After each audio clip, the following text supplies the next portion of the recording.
El tesoro de la oración. 11. La oración de labor de parto. Hijitos míos, por quienes vuelvo a sufrir dolores de parto hasta que Cristo sea formado en vosotros. Gálatas 4:19. Hemos estado aprendiendo acerca de los diferentes niveles de oración que un cristiano que está creciendo en la estatura espiritual de Jesucristo llega a experimentar.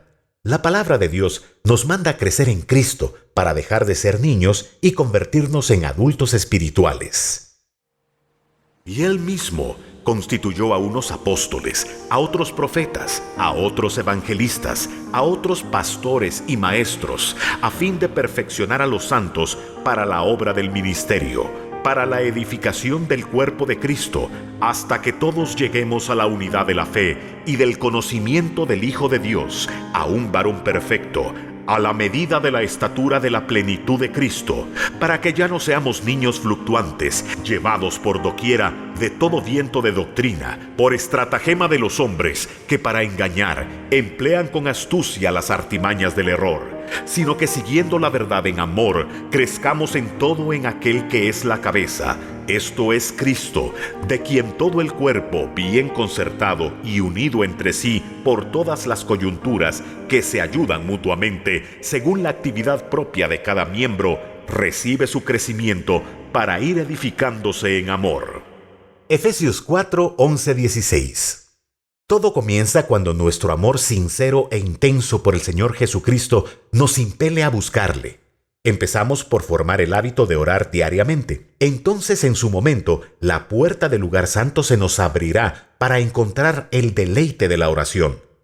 Cuando comenzamos a hacer oraciones de petición, cosechamos el deleite de Dios, porque habremos tenido la confianza de expresarle todos nuestros asuntos. Por supuesto, la confianza con que Dios nos permite hablarle no nos debe hacer olvidar que Él sigue siendo merecedor de todo nuestro respeto.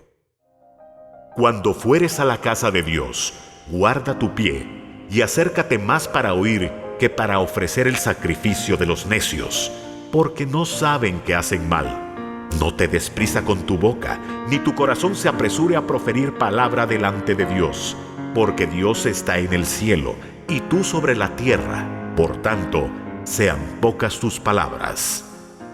Eclesiastés 5:1 y 2. Cuando a nuestra experiencia de orar le añadimos el ingrediente del Espíritu Santo, es cuando comenzamos a orar en el Espíritu o en otras lenguas. A medida que el fuego arda con mayor intensidad, el incienso del nombre de Jesús, nombre en el cual oramos al Padre, comenzará a desprender su fragancia y su poder, llevándonos al siguiente nivel de oración, que es la intercesión del Espíritu.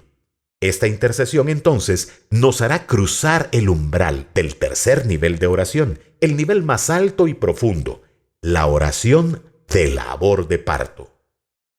El apóstol Pablo se refiere a este nivel de oración cuando dice: Hijitos míos, por quienes vuelvo a sufrir dolores de parto hasta que Cristo sea formado en vosotros. Gálatas 4:19. Este es el nivel más intenso y profundo de la intercesión del Espíritu Santo. Cuando llegamos a este nivel de oración, descubrimos que los niveles anteriores eran una preparación para llevarnos hasta acá. En este nivel, nuestra oración perderá toda forma preconcebida. Acabamos gimiendo y probablemente hasta gritando desde lo más profundo de nuestras entrañas. En ocasiones lo haremos incluso en una manera rítmica. La labor de parto no significa que se debe experimentar algún tipo de dolor físico, ya que se trata de una experiencia espiritual y no natural, aunque a veces la carga de oración es tan profunda que el esfuerzo que hacemos es muy grande. La labor de parto más bien se refiere a la intensidad que antecede al alumbramiento. Cuando en lo natural una madre va a dar a luz un hijo, a medida que se aproxima el nacimiento, los dolores se tornan más intensos y frecuentes. El dolor más intenso viene con el esfuerzo final, el que queda opacado por el gozo de ver a la criatura que ha nacido. Este proceso comienza cuando la madre concibe de una semilla de vida que le ha sido implantada. Por un periodo definido, esta vida que lleva en su interior está creciendo y madurando, Cuando llega el tiempo en que la vida plenamente formada ya está lista para manifestarse, la madre pasa por la etapa final del trabajo de parto. Finalmente la madre da a luz y aquella vida que había estado formándose en lo oculto de su vientre se hace plenamente visible para alegría de todos. Dios ha establecido que las cosas naturales representen o reflejen principios espirituales. Porque las cosas invisibles de Él, su eterno poder y deidad, se hacen claramente visibles desde la creación del mundo, siendo entendidas por medio de las cosas hechas, de modo que no tienen excusa. Romanos 1:20. En el plano espiritual, cuando Dios quiere hacer visibles y aparentes sus planes y propósitos, en ocasiones Él se va a valer de nosotros para que a través de la oración de labor de parto demos a luz dichos propósitos.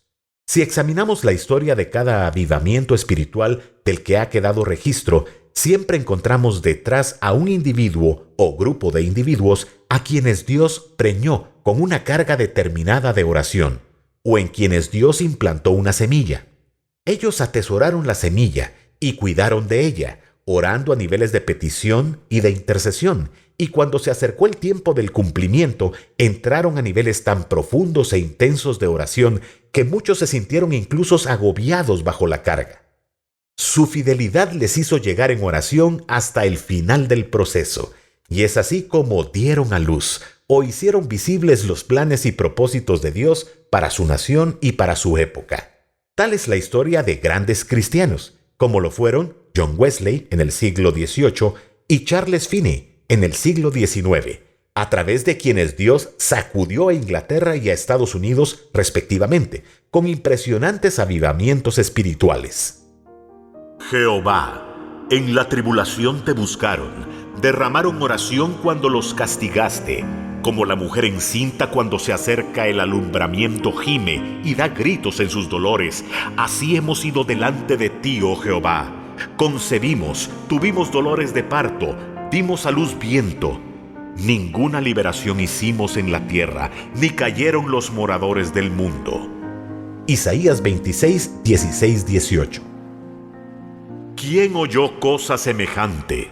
¿Quién vio tal cosa? ¿Concebirá la tierra en un día? ¿Nacerá una nación de una vez?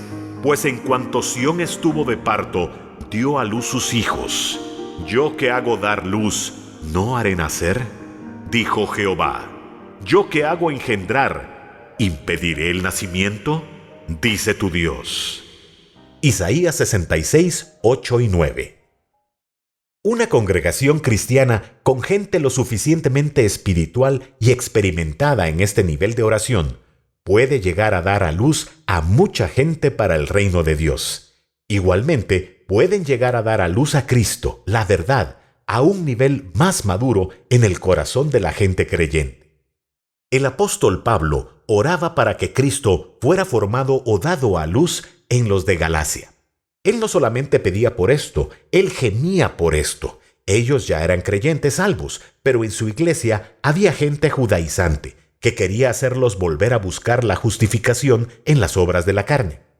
Como creyentes consagrados a Dios, llenos del Espíritu Santo y con una experiencia madura en oración, podemos llegar a hacer mucho bien y a dar mucho fruto para el reino del Señor Jesucristo. También podemos conmocionar con nuestra oración el reino de las tinieblas. Esta seguramente era una de las razones por la que un espíritu malo sabía muy bien quién era Pablo. Pero respondiendo el espíritu malo dijo: a Jesús conozco y sé quién es Pablo. Hechos 19:15. Pero para producir con nuestra oración el efecto deseado, es necesario que atendamos la advertencia que el profeta Oseas le hace a Efraín. Atada está la maldad de Efraín, su pecado está guardado. Dolores de mujer que da a luz le vendrán. Es un hijo no sabio, porque ya hace tiempo que no debiera detenerse al punto mismo de nacer. Oseas 13, 12, 13. Si estando orando por algo aún no vemos el resultado, no nos detengamos a mitad de la labor de parto. Sigamos presionando hacia adelante hasta llegar al alumbramiento.